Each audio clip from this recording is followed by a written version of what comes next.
Mobile మన ప్రధాన శత్రువు, మన ప్రధాన శత్రువు, మన ప్రధాన శత్రువు, మన ప్రధాన శత్రువు.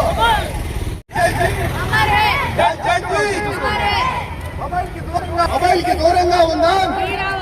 మన ప్రధాన శత్రువు, మన ప్రధాన శత్రువు.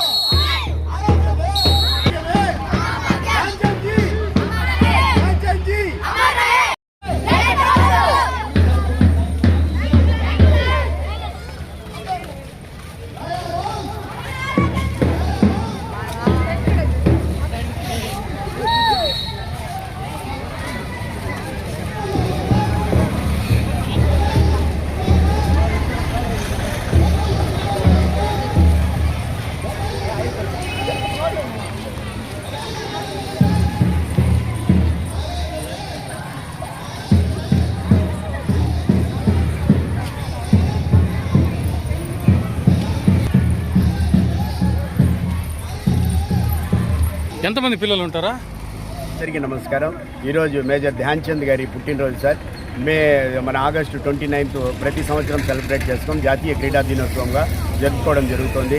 మేజర్ ధ్యాన్ చంద్ గారి గురించి చెప్పడము ఎంత చెప్పినా తక్కువే సార్. 1905లో ఆయన జన్మనిచ్చారు. తర్వాత 1928 ఆమ్స్టర్డామ్ ఒలింపిక్స్లో పాల్గొన్న తర్వాత మన జాతీయ క్రీడ అయినటువంటి హాకీకి వెన్ను తెచ్చిన వ్యక్తి, గొప్ప వ్యక్తి. సో ఆయన గురించి మనం ఎంత చెప్పుకున్నా కూడా తక్కువే అవుతుంది సార్. సో మనం కూడా ప్రతి సంవత్సరము ఈ ధ్యాన్ చంద్ పుట్టినరోజుని మనం జాతీయ క్రీడా దినోత్సవంగా జరుపుకుంటున్నాం సార్. ఈ క్రీడా దినోత్సవాన్ని ఈరోజు ఈ పొల్యూటెడ్ మొబైల్కి అలవాటు అయిపోయినటువంటి ఈ సమాజాన్ని మళ్ళీ తిరిగి ఆరోగ్యవంతమైన సమాజంగా తీర్చిదిద్దాలని ఈ ర్యాలీ జరపడం జరుగుతోంది సార్. అందరూ మొబైల్కి దూరంగా ఉండాలని, క్రీడా మైదానాలకు దగ్గర అవ్వాలని కోరుకుంటూ ఆయన ఆశయాలను ముందుకు తీసుకెళ్లాలని ఆయన హిట్లర్ ఒకసారి జర్మనీలో 1936 బెర్లిన్ ఒలింపిక్స్ జరుగుతున్నప్పుడు ఇతని ఆటను చూసి ముగ్ధుడై జర్మనీ హిట్లర్ ఏం చేశారంటే తన సైన్యంలో మేజర్ పోస్ట్ ఇస్తానంటే కూడా లేదు నా దేశానికే ఆడతాను, నా భారతదేశానికే ఆడతానని త్యాగం చేసిన గొప్ప వ్యక్తి సార్. ఇతని స్ఫూర్తిని, ఈ ధ్యాన్ చంద్ గారి స్ఫూర్తిని మనం తీసుకొని మన భారతదేశంలో గొప్ప మంచి ఆరోగ్యవంతమైన సమాజాన్ని నిర్మించుకోవాలని ఆశిస్తున్నాం sir. Thank you very much sir. Sir me name sir? Azeem. August 29th క్రీడా దినోత్సవం.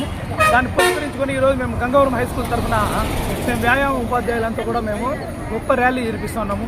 ప్రజల్లో వ్యాయామం పైన అవగాహన కలగాలనేసి, ప్రజల్ని మంచి పద్ధతిలో తీర్చిదిద్దాలని, అదేవిధంగా విద్యార్థులు కూడా మంచి నడవడికతో రావాలనేసి మేమంతా కూడా కోరుకుంటూ మేము ఈ సమాజంలో గొప్ప మార్పు తేవాలనే ఉద్దేశంతో ఈ చక్కటి ర్యాలీని మేము నిర్వహిస్తున్నాము. అందుకు మాకు సహకరించినటువంటి మా ఉపాధ్యాయులకు, మా హెచ్ఎం గారికి, మరి మా విద్యార్థులకు, మరి వాళ్ళ తల్లిదండ్రులకు, పుర ప్రజలకు అందరికి కూడా మేము పేరు పేరున మా ధన్యవాదాలు తెలుపుకుంటున్నాం. Thank you sir. Thank you very much.